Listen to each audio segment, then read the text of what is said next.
tagging people. So if you are with somebody else, if you're at a certain event, or if you're wearing certain brands of clothing, it can be useful to tag those brands.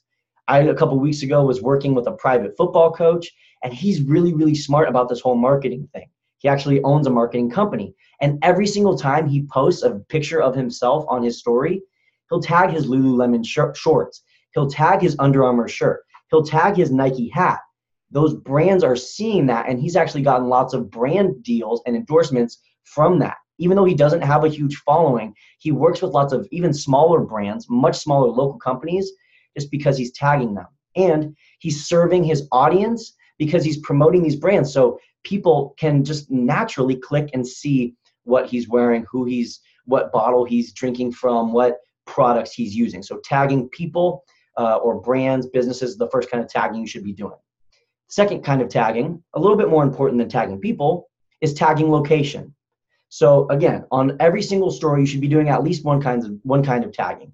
It doesn't mean on every story you need to be tagging 50 people or tagging a location, but at least one kind of tagging on every single story. Second kind is location tagging.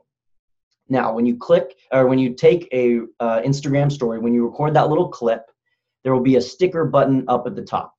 From there, you can select the location sticker and then start searching for nearby locations. My tip for this is to tag a bigger name location.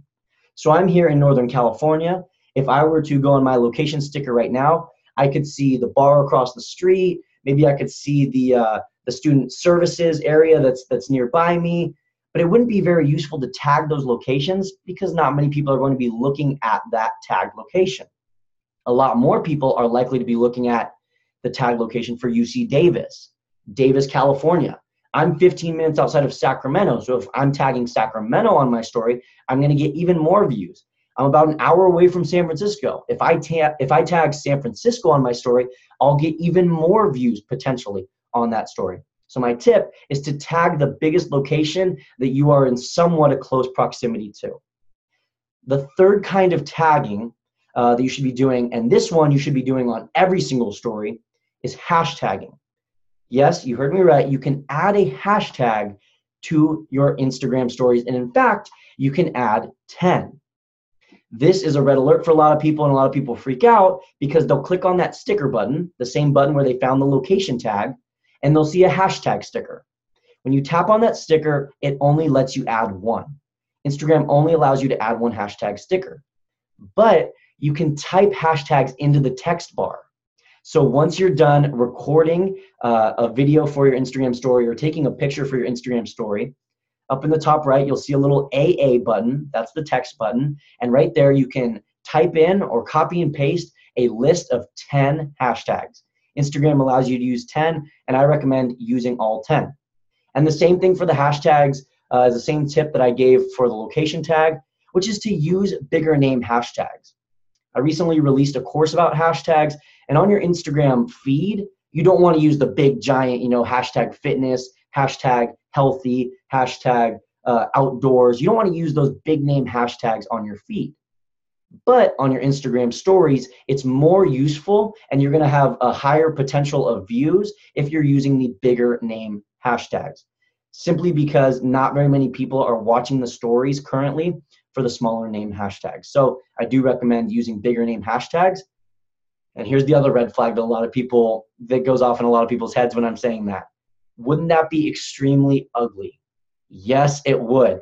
Every time you post a story, could you imagine a big old chunk, this big, just a big old chunk of 10 hashtags? That would be terrible. That would be so ugly. I'm not telling you to do that. Well, I am. Here's actually what you can do though.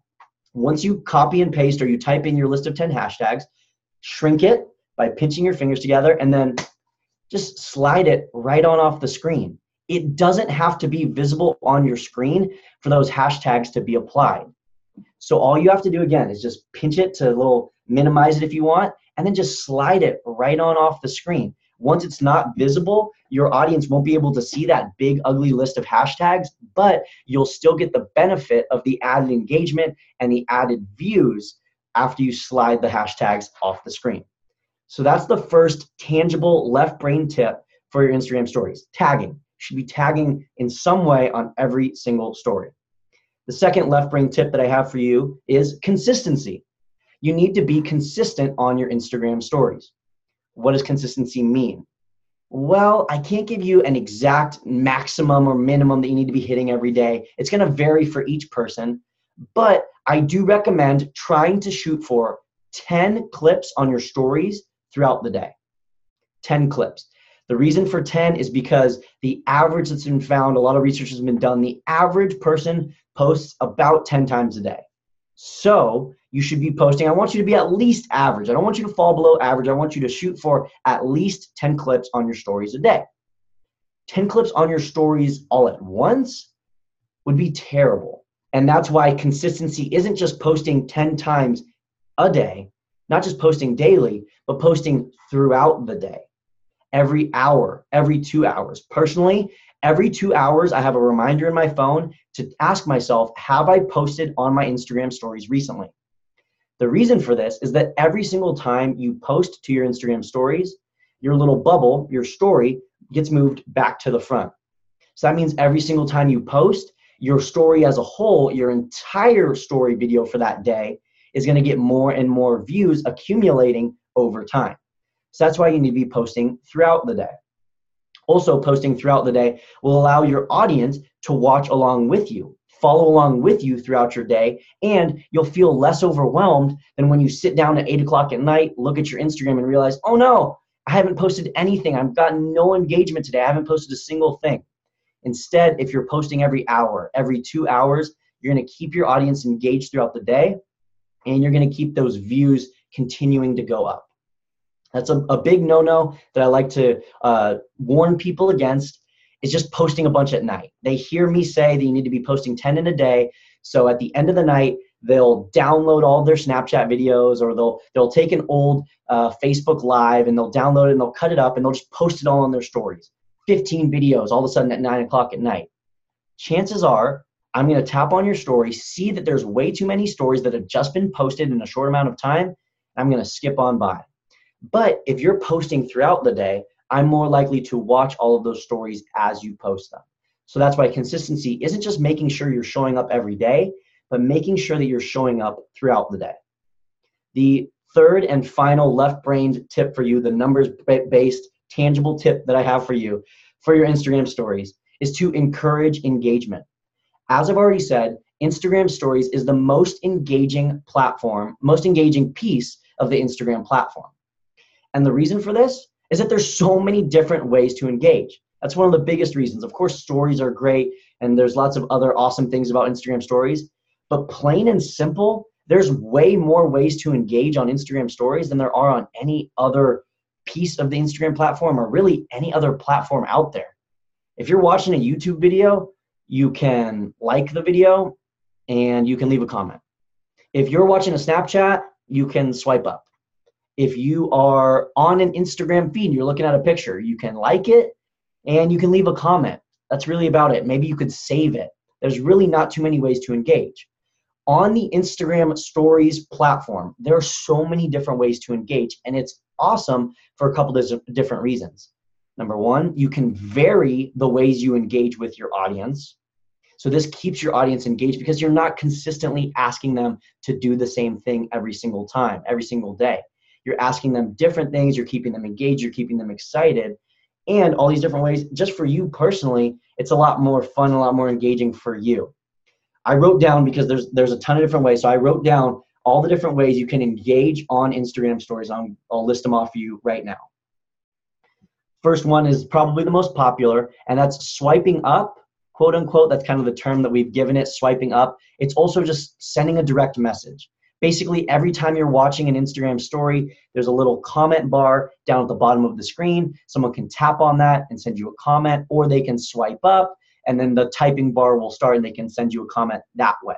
So the first kind of engagement that you could encourage is swiping up. The next is the poll option. So you can ask your audience a question and then answer you can give two different answers as the poll. Very popular. You can encourage your audience to take a screenshot.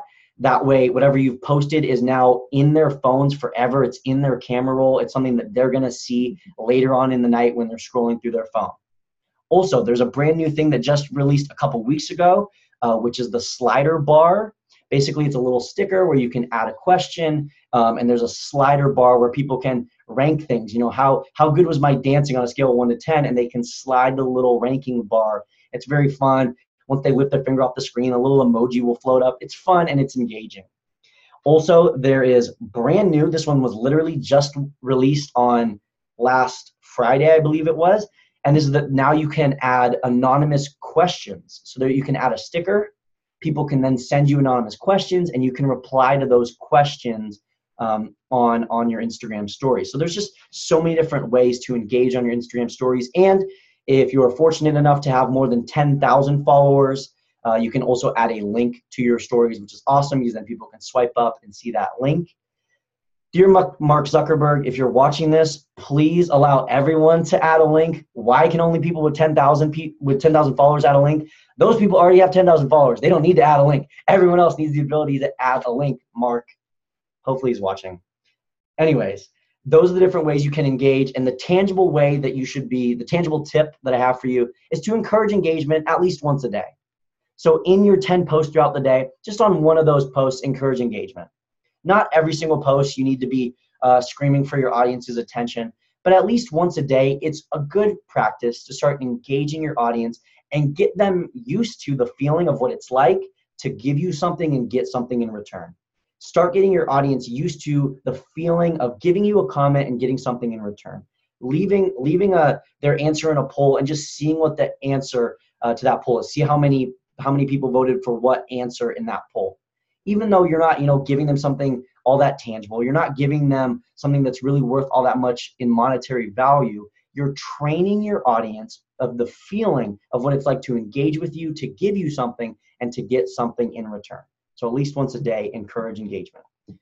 Those are my left-brained tangible tips. Now we're gonna move to the intangibles. I play quarterback, and with quarterbacks, everyone's always looking for the intangibles. Tell me about the intangibles. That's great. He's got, he's a big, strong, fast kid, but what are the intangibles? Like Tom Brady. Why is Tom Brady the GOAT? The intangibles. If you ever watch Tom Brady run, it looks like a newborn baby deer. Tom Brady has the intangibles. So these are the intangibles. These are the right-brained, creative, the more out there, not as number-based tips for your Instagram stories. The first one is to focus on building relationships on your Instagram stories. One simple way that you can focus on building relationships on your Instagram stories is to use words like you rather than y'all, you guys, my followers, Instagram fam, IG. When you refer to your followers as part of the masses, it triggers something in our brain. Even though you instinctively and you rationally know as you're watching an Instagram story, well, yeah, there's probably a couple 100 other people who are watching the story. We understand that. That's how the world works. That we understand that. But when you're watching an Instagram story and someone says y'all, or what up Instagram fam, or hey everybody, it instantly flips in your brain that, oh yeah, I'm not by myself. Because when we're watching stories, we really feel like we're that person's best friend. They're taking us through their day. We're in their hand. It's just you and them. It feels very personal and it feels very real. It feels like you're building a relationship. When you shift and you start using these more general and broad terms, you think you're appealing to everyone, but by trying to appeal to everyone, you appeal to no one successfully. So by using words like you and focusing on that one person, you'll be able to build a relationship with them. And I think that's the beautiful thing about social media. Social media gets a bad rap as a place that's, just kind of a place to promote your business and personal gain and make you feel good and, get some more likes and boost your self-esteem. But social media was created as a place to build relationships. And I think it's amazing. I mean, right now, I am speaking to people across the country because of social media. People across the country are able to learn and share knowledge with each other. They're able to grow and build relationships. That's the purpose of social media. I think it gets a bad rap. And sure, there's lots of bad things going on social media, but as a whole, it was created as a place to build relationships. So let's take social media back to its roots. Let's take Instagram stories back to what it should be about, and that's building relationships. And ultimately, that's how you build a business. If you're in multi-level marketing, direct selling, if you're a coach, You're not doing that just to make some more money, to make yourself feel good. You're doing that to help people, to serve people, and to build those relationships. So when you focus on building those relationships on your Instagram stories or on your social media, that shines, and you're able to grow relationships much more, and your business grows because of it. Another tip that I have for you, a very tangible tip to grow relationships when you're using Instagram stories, is whenever someone sends you a direct message, reply with a video. So when someone sends you a direct message on Instagram, you can do what most people do, which is reply with a text. Just a lazy old, thanks so much, have a great day, a thumbs up, maybe, hey, do you want to learn some more about my business? The typical canned response that we all have. But what about this? What about next time that Michelle sends you a random direct message?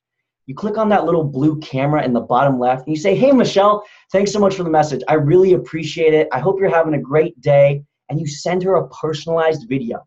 It's only 15 seconds, but the power of this personalized video, this quick video tip, this quick video clip that's personalized for that person is amazing. The power that has to build a relationship and the impact that has on the person watching it is absolutely insane. It's something that I've personally been doing quite often, and as often as I can on my own Instagram. I do reply to all my comments, so as often as I can, I try to reply with those personalized videos. And the different responses that I get when I reply with a video or when I reply with a text is absolutely, it's insane, but it makes sense. Because when you send that personalized video, you're starting that relationship off on the best note possible. So that's my first right-brained, intangible tip, is to focus on building relationships. The next tip that I have for your Instagram stories is serving rather than selling. Serving rather than selling. And the beauty of serving your audience rather than selling to your audience is it shifts the focus off of me, and onto we. So when you're serving your audience, you're just trying to benefit them in some way. You're trying to give them as much as you can. Every single time I post, whether it's on my Instagram feed, Instagram stories, no matter where it is, I ask myself, how will this post serve my audience? How can this serve my audience? How will someone be served by this? And this is kind of where people start to fumble. This is where some people will start to think to themselves, well, I just don't have that much to serve with. Like, I'm not that great. I don't have that many tips. Like, I'm not an expert. I'm not a whiz kid. Like, I don't have all these amazing tips to share. That's okay. Not everything has to be something tangible or monetary value. It doesn't always have to be amazing tips that are out of this world. Sometimes you're serving your audience just by sharing a product that you love. Sharing, just girlfriend to girlfriend. Here's something that I love. Here's something that could help you. I'm trying to serve you. Sometimes serving your audience can be shifting their emotion in some way. Telling them a story, making them laugh, making them think, making them cry.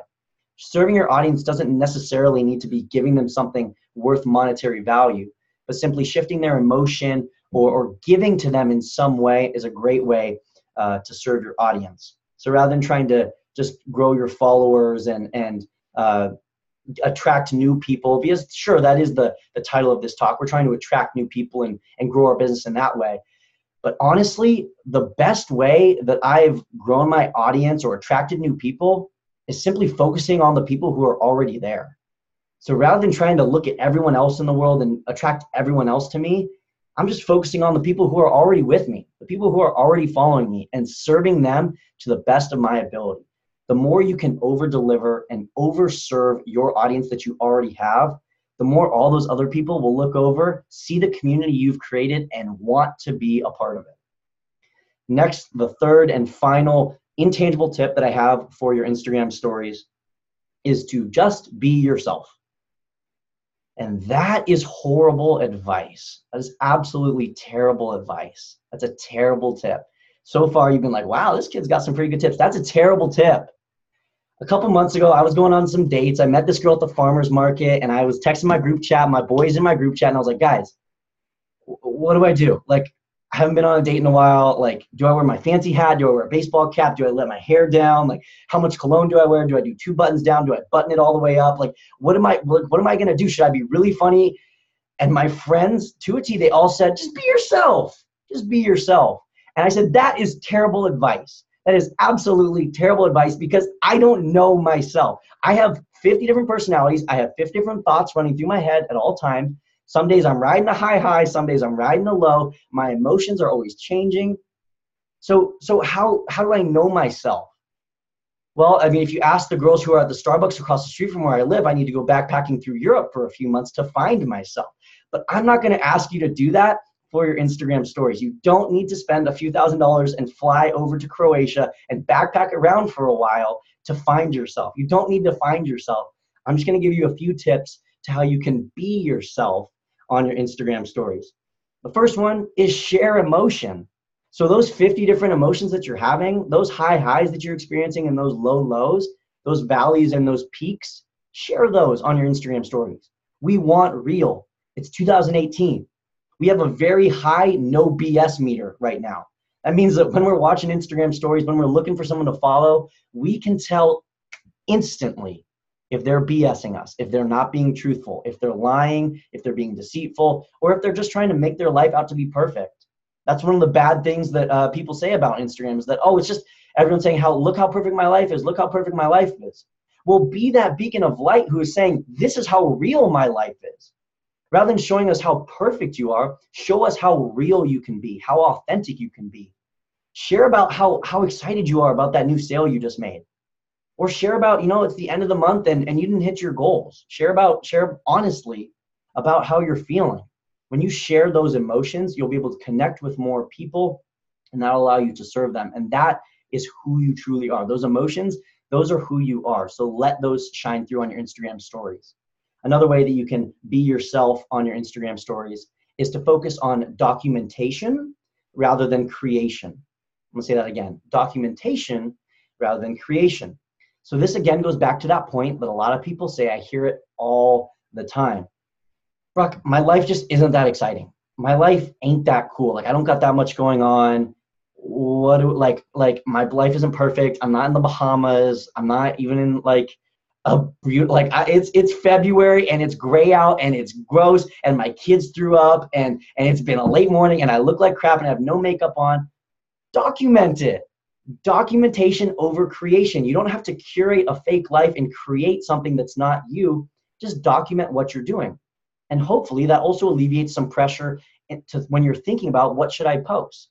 Instead of constantly thinking about what can I create, what kind of thing can I post, just document whatever it is you're doing. So before I hopped on this call, posted an Instagram story. I'm documenting my day. Earlier this morning, I made some amazing maple bacon pancakes, documenting my day. I was at football practice and I ripped my cleats, documenting my day. I'm just documenting as I go throughout my day. And that also helps you reach that very unrealistic number that I gave you earlier of 10. It's a very realistic number if you're documenting your day. But if you're trying to curate and create, reaching 10 stories in a day is going to feel impossible. It's going to feel very, very daunting. So focus on documentation rather than creation. And that'll also help you be yourself on your Instagram stories. My third and final tip to be yourself, the final part of being yourself, is just storytelling as a whole. So storytelling, we talked about it earlier, it's 22 times more memorable than a fact, but storytelling as a whole is a great way to be yourself. And when this whole story craze started about a year ago, I absolutely took the deep dive. I fell in love with storytelling. I wanted to figure out, why is storytelling so powerful? So I did what all people do, which is instead of reading books, I watched a bunch of TED Talks. And in all these TED Talks, there's all these experts talking about storytelling and comedic storytelling and all these authors I'm listening to, and they all said the same thing. They all had this one really strong final line, and their final line was always, you have a story to tell. And I think that's wrong. I don't think you have a story. I think you have hundreds of stories. I think you have thousands of stories. I don't think you just have one story that makes you you. I think that every single day you're experiencing hundreds of stories that make you you. And one tangible way that I like to remember these stories and recognize that I have hundreds of stories is to write them down. I have a list in my phone of over 200 stories. Some of them are hilarious, some of them are sad, some of them are just random quotes that one of my friends have said to me. But as you continue to log your stories, and whether that's keeping a nifty little journal with you or just writing it in your notes app on your phone, if you continue to write down your stories and anything that is emotion jarring, something that makes you laugh, something that makes you cry, something that makes you think, a great quote that you hear. As you continue to write down those stories, you'll start to recognize how many stories are happening to you on a daily basis. And another thing that I want to say for the person who says, my life just isn't that interesting, I do the same thing every day. Earlier today, I was eating those maple bacon pancakes in my living room. There's a clock in my living room, and all day long, the clock ticks. It's an audible clock. You can hear that all day long. They're ticking. If you're coming over to my house, you'll hear that clock. But as I'm eating my maple bacon pancakes, I don't hear the clock. I don't hear it because I live with it. I am around that clock all the time.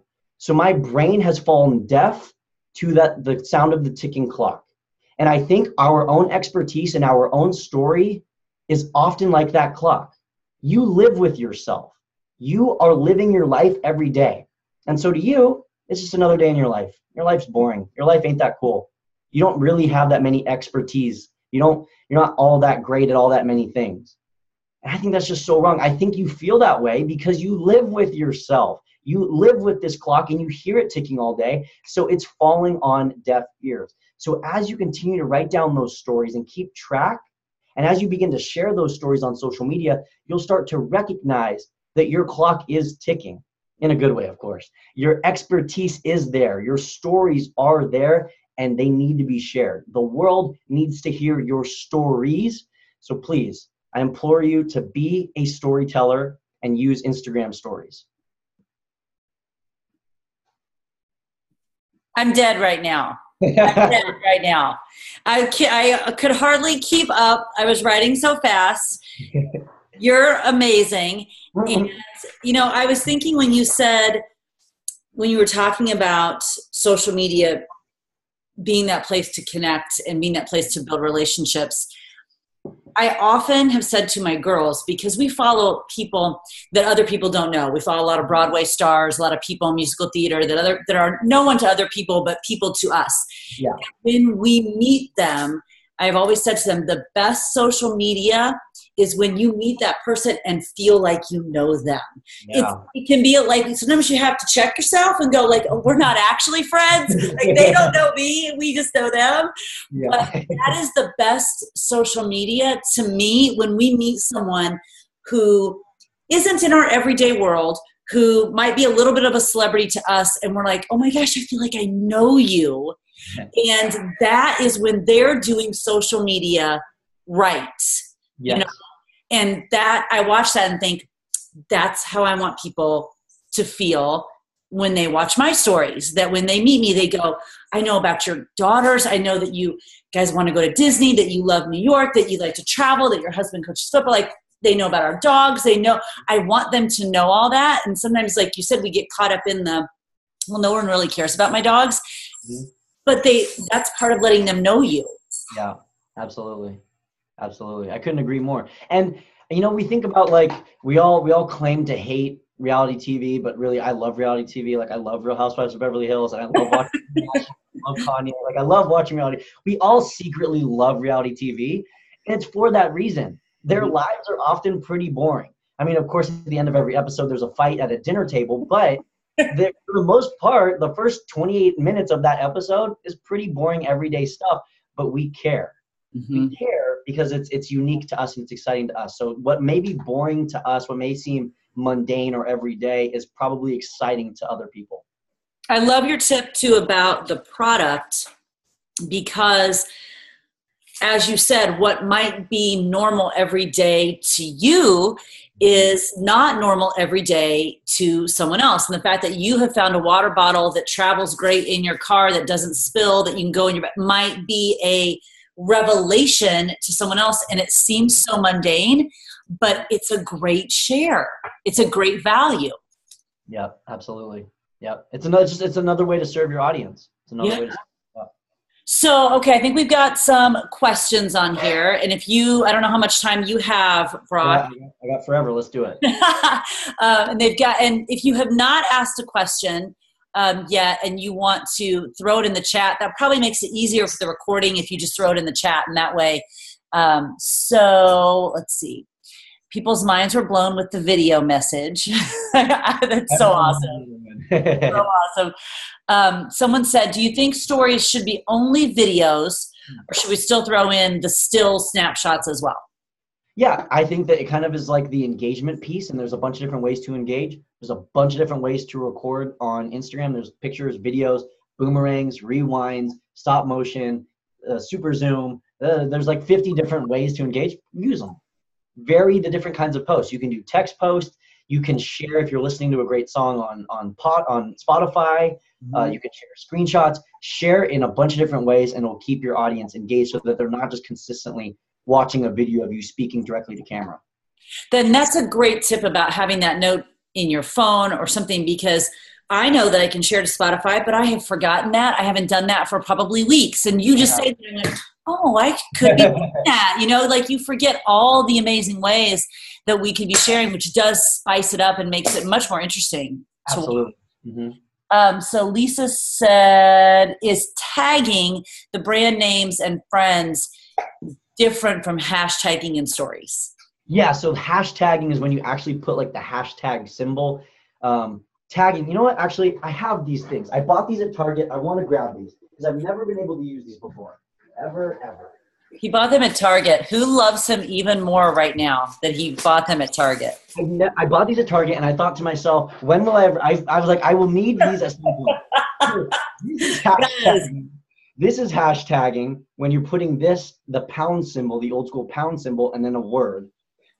This is when you are tagging a user. When you use the @ symbol and then you type their name or the brand name, that is mentioning or tagging a user.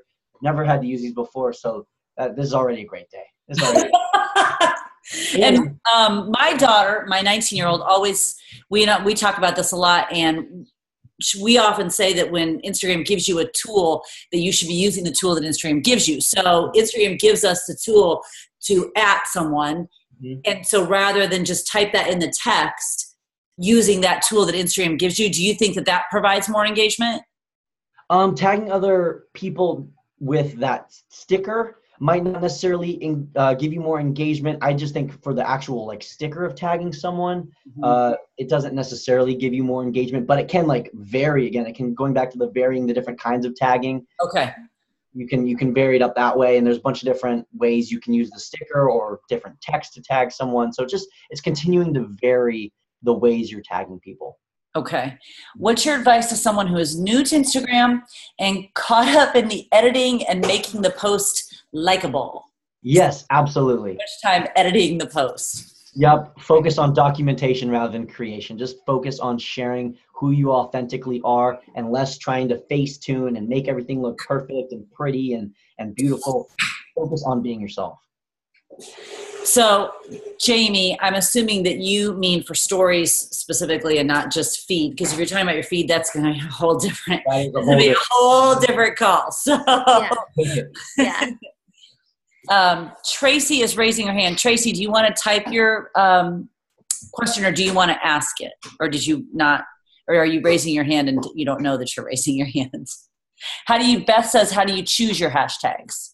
So I do just general hashtags that generally relate to the kind of post that I'm posting about, whatever that story clip is. And again, it's just bigger name hashtags. So just to really briefly talk about why bigger name hashtags is because when you use a location or when you use a hashtag on your story, your post isn't automatically added to that. So unlike when you add a hashtag to a post on your feed, your post automatically, no matter what, added that hashtag. When you add a hashtag to your story, you're not always going to make it onto that hashtag story. It's not exactly clear how Instagram is picking who's making it on the stories, who isn't. So that's why I say just use the bigger ones, because then you have a larger potential audience. If you're using the smaller ones and you're not getting on those hashtags, then you're crushing yourself. Yeah, that makes sense. So when I do my location, rather than saying Carmel, Indiana, I generally say Indiana. Perfect. I don't even say Indianapolis, unless when we were at Summit, I said Indianapolis because that made sense. Yeah. But generally when I'm putting a location just in my post now, I just say Indiana because I want the whole state to be part of my tribe, not just right here in Carmel, Indiana. So. Exactly. Other questions that we want to ask, this is like mind-blowing. I don't know about all of mind-blowing to me. And that's why I wear my cap, to keep my mind inside. it's just, there are just some such great, and I love the video response. I forget about that. And I love your point about training your audience and getting them used to that engagement, because clearly that has a bigger purpose. Absolutely. It's brilliant. It's brilliant. You went to the Star Wars concert and it got over 400 views when I hashed. Oh, Amanda says she went. Amanda is a Star Wars fan, and she went to the Star Wars concert. It got over 400 views when she hashtagged it on stories. Awesome. I think is a large number for you, Amanda. Yes, for the 400 views, because she hashtagged it on stories. Compared to the minimum 10 times a day you post on stories, how many times a day are you making a post? So I think she's talking about 10 on story. How many times are you actually putting on your feed? Okay, on my feed. Amy, you correct me if I'm wrong. Okay, and I'll start speaking while she's typing. On your feed, I recommend once per day as a minimum. Some people can post more, but a minimum of once per day. And the way you can gauge that is gauge how much engagement you're getting. So if you can post 3 times a day and get 100 likes on all 3, or you can post once a day and get 100 likes, then post 3 times a day. But let's say you go to post your 4th time that day, and all of a sudden all of your engagement across all your photos dips to 50 likes, then you know that 3 is how many times you should be posting throughout the day.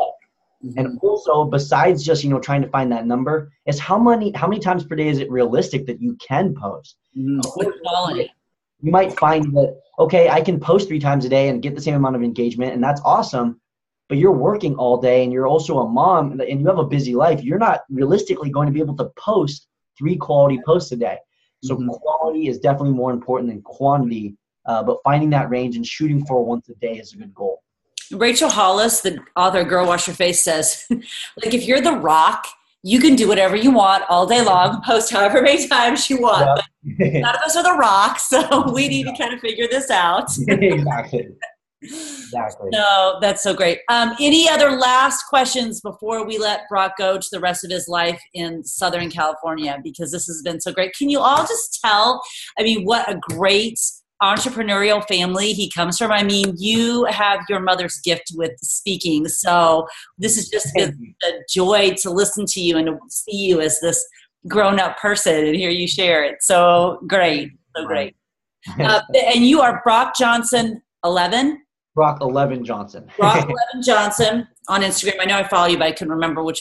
Brock 11 Johnson. So make sure you snap a screenshot quick and then put it on your story and tag him and tell him thank you via story, because the best way to say thank you is to help him put himself in front of more people and offer his courses and his expertise to people. So do you want to give a quick shout out about the course that you just talked about with hashtags?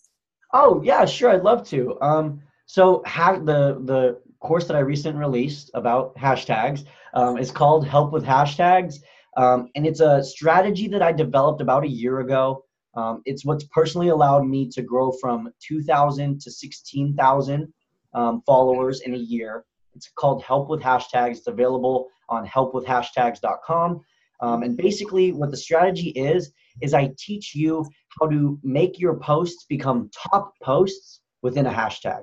So every time you use a hashtag, there's 2 different categories. There's the top posts, which stay pretty stagnant. They last for about 2 to 3 days. And then there's the recently updated posts. So those are constantly moving down, constantly refreshing. If you use hashtag and you just stay in the recents, you're going to be seen for a second and then pushed way down. No one's ever going to see you again.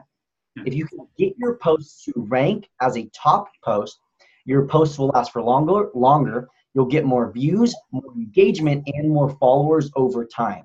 Okay. So the goal of the course and what I teach in the course is how to find those specific niched hashtags so you can get that target follower. So you can rank your post as a top post and reach the kind of person who you want to reach.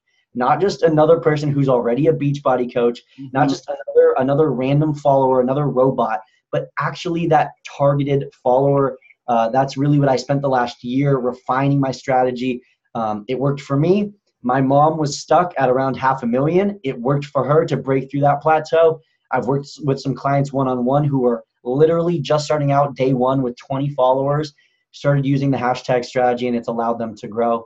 And again, it's something that I wanted to share with my audience. So as soon as I figured out how to do it myself, I started sharing it. And do you have other resources and courses available on Unwrap Stories, or what else do you have? The other course that I also have, and both of these courses are $37. So I priced them low because that's kind of the point, is that it's supposed to be quick. These aren't courses that you're going to spend a lot of time in. It's not going to take hours. You can complete help with hashtags in a night. The other course that I currently have available is called the 7-Day Content Challenge. And that's on 7daycc.com, the number 7daycc.com for the 7-Day Content Challenge. And basically what that is it's a week-long guided challenge to creating content for your Instagram stories, and if you're on Snapchat, your Snapchat. So basically I walk you through, here's your checklist of here's what you should post today. Here's some samples of things you could talk about. Here's what a caption could look like. Here's what a post in your feed could look like. And the videos are quick. Each video is about 5 to 7 minutes long, just real quick, kind of, hi, how you doing today? Here's what our goals are for the day. Here's the downloadable PDF, bunch of forms and templates to bonuses to help you out along the way with the 7-Day Content Challenge. And it's a week. And then at the end of the week, I share my strategy for creating content for the month. So at the beginning of every month, I take a bunch of photos and I plan out my content for that month. And so at the end of the 7 days, once you have that practice down of how to create your content, knowing what to post and when to post, then I explain to you, okay, here's how you can batch all this ahead of time and save yourself that time during the week, so you don't have to actively think about it every single day. That's so funny because my daughter's, always saying Mom, you got to be doing more of that. You got to be doing more of that. And I'm like, but I like to be in the moment. I like to feel it and post. She's like, okay, but you're wasting time. And think about it ahead a little bit more, and it's, and that can be a stressful piece in that I am so, like all of them, driven to share something of value. You want to put something that's valuable out in the world, whatever that might be on that particular day. And sometimes there are those days you're like, what value do I possibly have to offer? And thinking about that ahead of time would probably be helpful. So there's a piece of just kind of getting over yourself that it has to be in the moment. It's okay to create it ahead of time and post it 3 days from then. The idea is still valuable and valid. Especially on your feed where people value, a prettier picture. Absolutely. Okay, so that 7-day content challenge, all I can think about, aside from doing it myself to help me with that structure, is every single new coach and every single newer coach to Instagram should be doing that, because that answers the question, what do I post? What do I do on social media? That now is a structure and a plan. And if you go through that, there shouldn't be any more question about what should I do every day. Absolutely. That's the goal. That's the goal when I created it. Yep. Brock, you're awesome. This has just been so much fun for me, and I know they got a ton of information. We really appreciate your time tonight. I know that they're all going to be going to help with hashtags and 7daycc.com. I am going there as soon as we get off this and purchasing both of those for myself. So, because that's the point, to always be learning. There's always a way to get a little bit better. There can always be something you take away that makes you a little bit better in some way, and that could be the difference maker in helping that one person who needed help. You just hadn't reached them yet. Absolutely. Yeah. Well, thank you so much. I'm so honored to be here, and it was great to talk with you and kind of virtually reconnect. It's so fun. You must come to Indianapolis next summer for Summit. Come with your mom. I should, actually. Yes. Hang out in Lucas Oil. You can go down to Hinkle Fieldhouse and throw the football around at the Butler Bowl a little bit and have a good time. So you must come next summer. We'd love to have you. Absolutely, yeah. And thank you again so much. Thank you. Our pleasure. Thank you. You guys make sure you're tagging him tonight and you're going to those websites. And thank you, Brock. We really appreciate it. Yep. Have a good one. Take care.